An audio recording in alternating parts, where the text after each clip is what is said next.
Hey everybody, Joe Pal Mustache Man here. It's been a while. You're wondering where I've been, or maybe you haven't. I've been around. I've been here. Um, so a lot has happened since I made that viral video. Uh, I've since quit Tough Mudder, and I don't know if that matters to you, but I still remain physically active. Quite a bit. In fact, right now I'm leaving some Brazilian Jiu-Jitsu. Um, so to answer the question that nobody asked, yeah, nothing happened. I'm still training. Don't run as much, but we'll get into that. Actually, what I want to do right now is just give you a background on the whole Tough Mudder thing and where I stand and what happened, the fallout that happened. So back in 2010, actually 15 years ago this month, so it's May 2025, so it was in May of 2010 that Tough Mudder put on their first event in Emmaus, Pennsylvania, which at the time I was living in Bethlehem, Pennsylvania, which is, I don't know, a 20-minute, 30-minute drive from there. And I think I had done at least a marathon or two before that. I was into running, and I was looking for something more, and I saw something about this Tough Mudder coming up, and it excited me because it was dangerous. It seemed different. It seemed to, the way they talk about it, it was going to test your skills, and so I was all on board.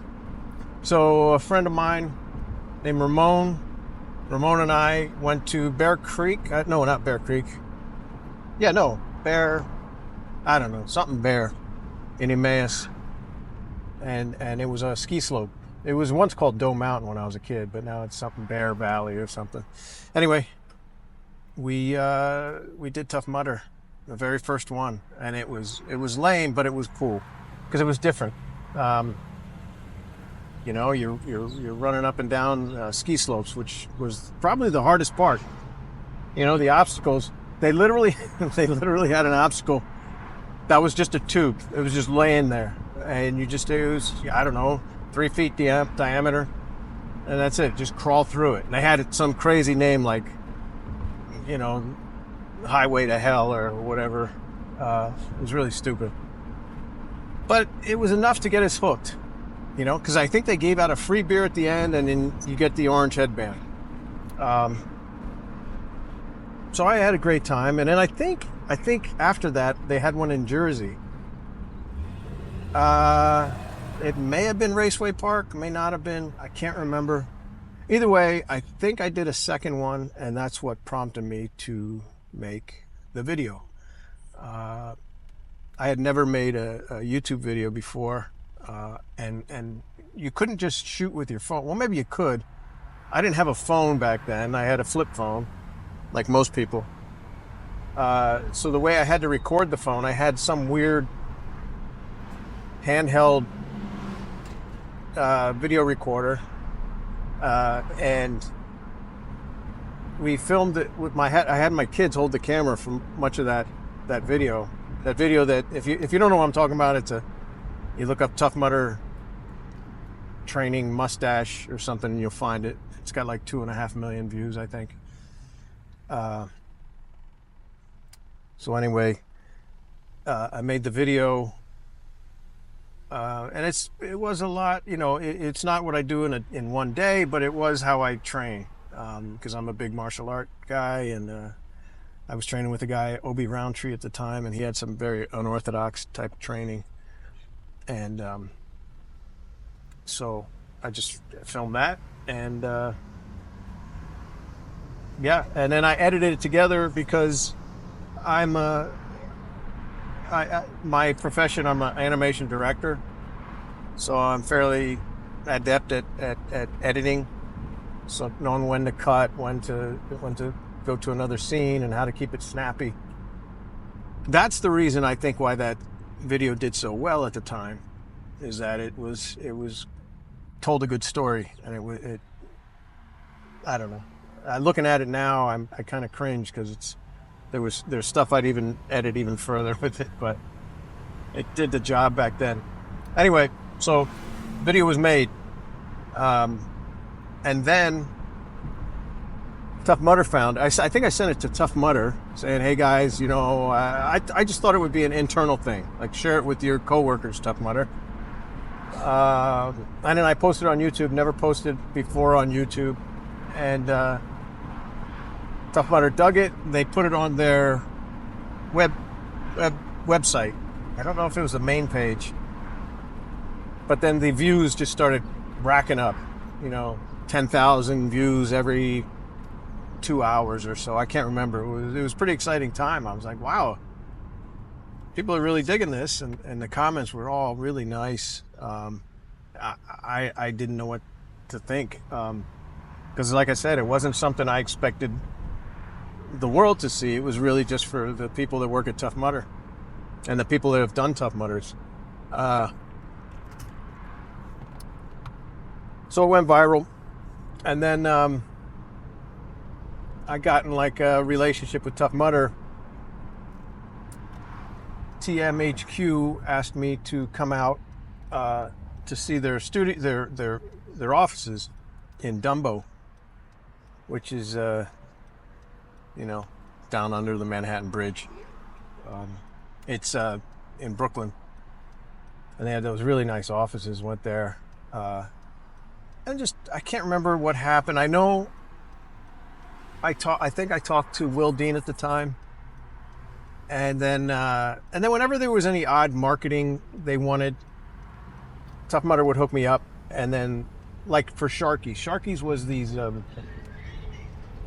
gummies. They're kind of like those gummies they give out at those gel packs they give out at marathons and stuff. But it was a gummy, and they would give those out at Tough Mudders. And I did some convention with the Sharkies people, and ran like an aerobics class at the convention, which was kind of corny. I also was flown out to Vancouver to promote the Tough Mudder there at Whistler, and I was on their morning equivalent of the Today Show. It's like roll this window up there. So it's their morning equivalent of the Today Show, and they would kick it on over to us, and we were in the field, and it was me and a bunch of other younger kids, and we were working out and getting ready for the Tough Mudder, and they did a little on-site interview with me. So that went okay, I guess. And I have to say, I didn't get paid a cent for any of this stuff. It was, just something I did for Tough Mudder. I had the time. I don't know if I was working at the time. I said, all right. And then I also, a Japanese film crew contacted me one time, and they wanted me on this show where, those shows where the hosts talk, and then there's the little picture-in-picture of the people reacting to what's going on, and it's one of those silly shows. And they sent this Japanese guy over. They tell me he's the Japanese version of Jim Carrey. All right, that's cool. And he ran the Tough Mudder with me, and that's a whole other video. That's something I'd like to tell you about because it's really interesting. Anyway, so I've done a couple things for Tough Mudder marketing wise, not getting paid ever by Tough Mudder, and that's a theme that company used to run with, and I'll maybe touch on that. But anyway, I was getting noticed quite a bit. There was a book offer. Some guy wanted me to write a book, and I don't know how to write a book, and let alone I don't think I have a book in me. I was trying to figure what kind of book would I write. I'm just a guy who just exercises and does a stupid run. Anyway, so there was that offer.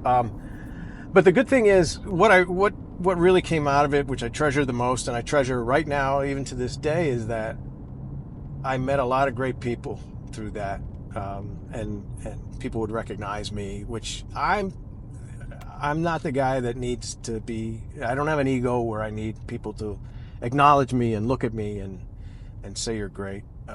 But the friendships I made, that's invaluable. Like so I met these group of guys, the Lords of Coventry, I'll just call them, and we were an endurance group. It was just, at the time, I think it was 5 of us. It was my buddy Ramon, who I've done the first Tough Mudder with, and a couple of other dudes, Jason Godusco, and he inspired me greatly. He was a former Marine, and that's a whole other video. But anyway, I met a bunch of great guys through that.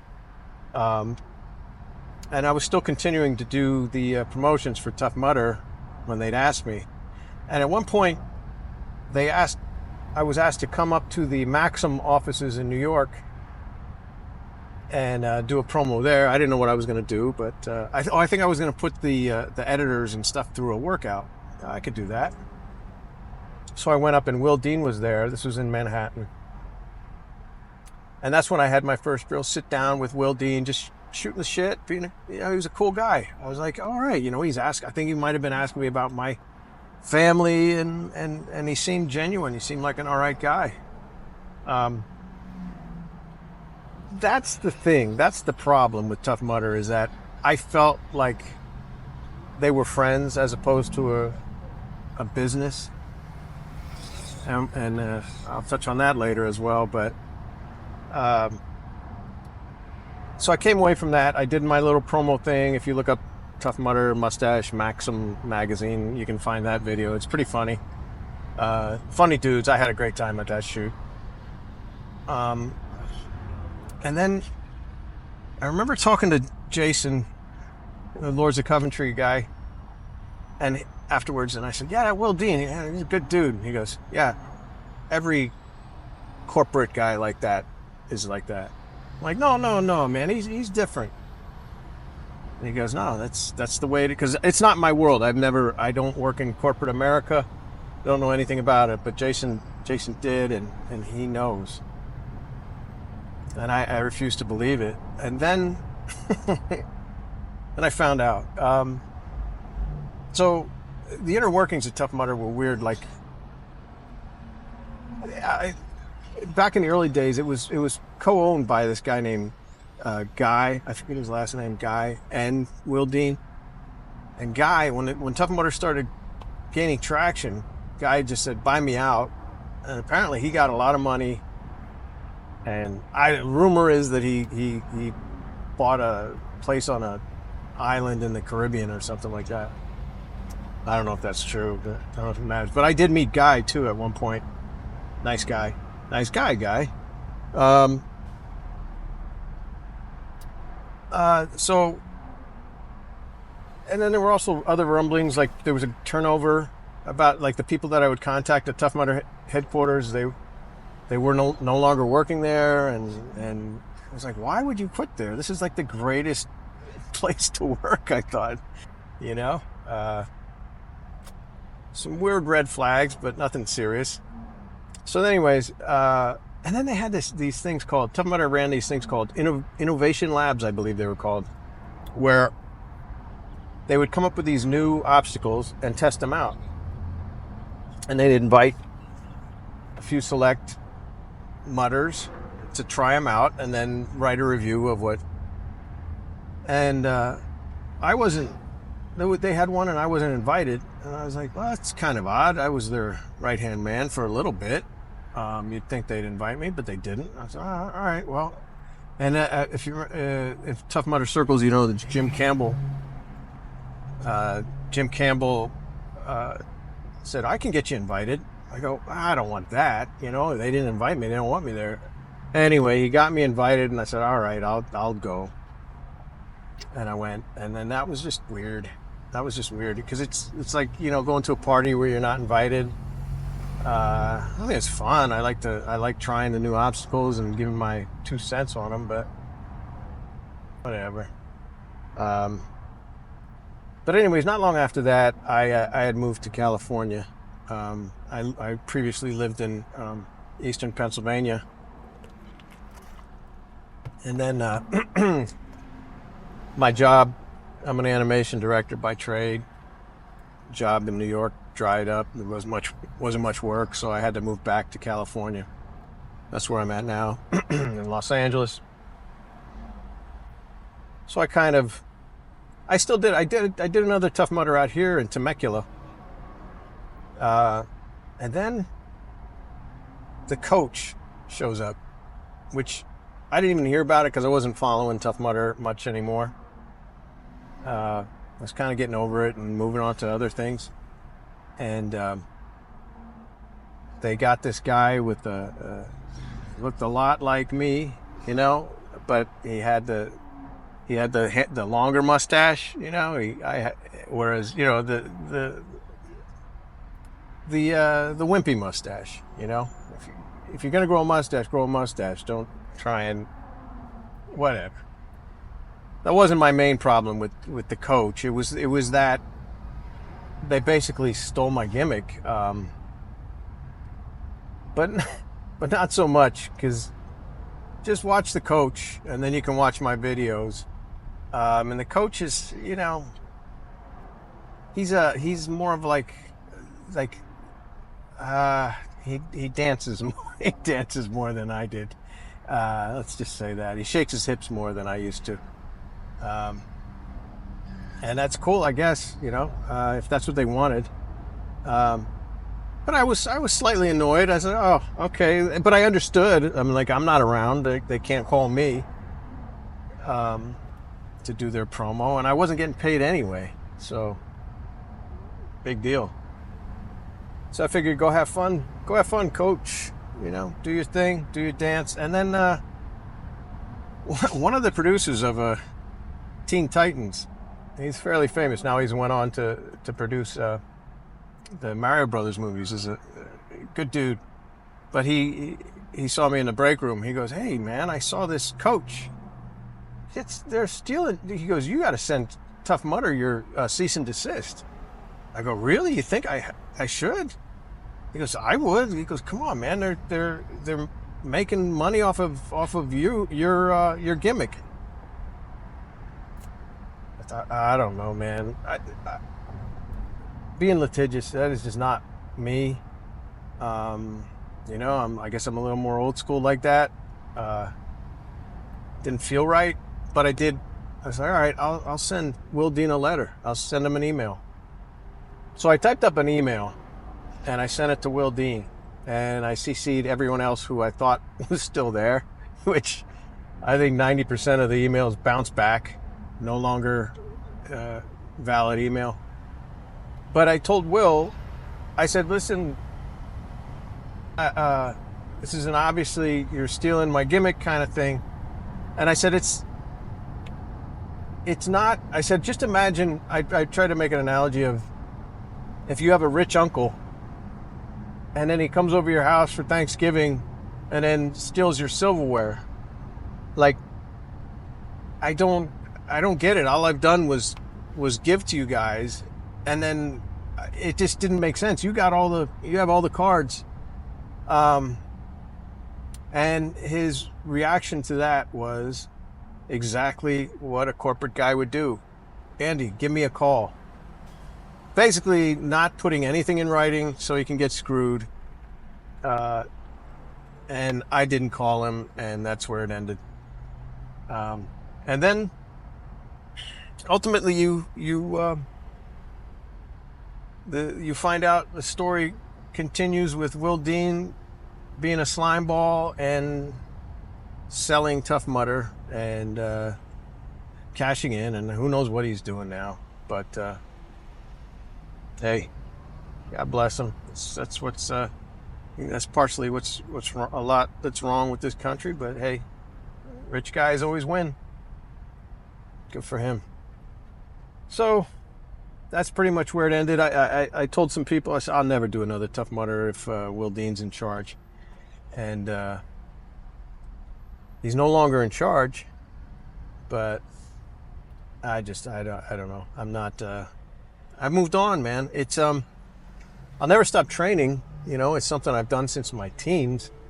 And I still, you know, I still hit the weights. I focus mainly now on martial arts, and that's my lifeblood. It's been my lifeblood since my early 20s. So running so much, not so much anymore. For the simple reason is that I never really enjoyed it. It was always just something I knew I should do because I didn't enjoy it. So it's kind of like in grappling.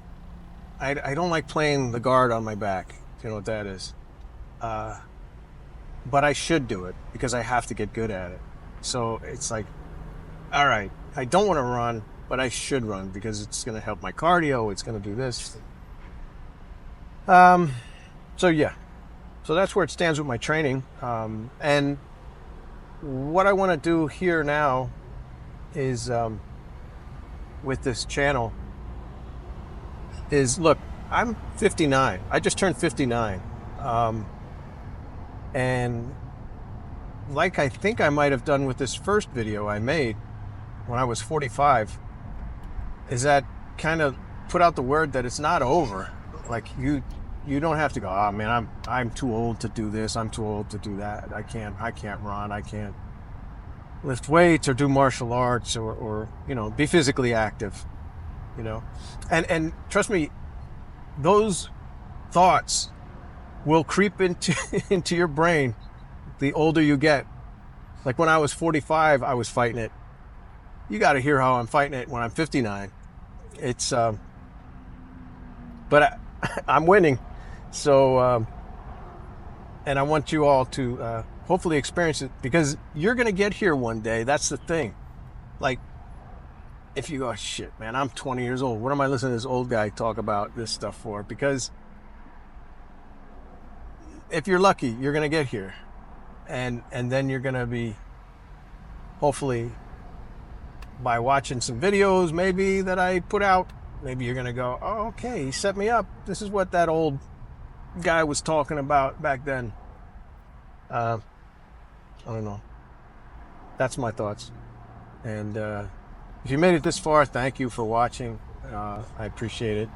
And hopefully I'll have a lot more of these vlog kind of videos coming your way. And that's it. Good talking to you.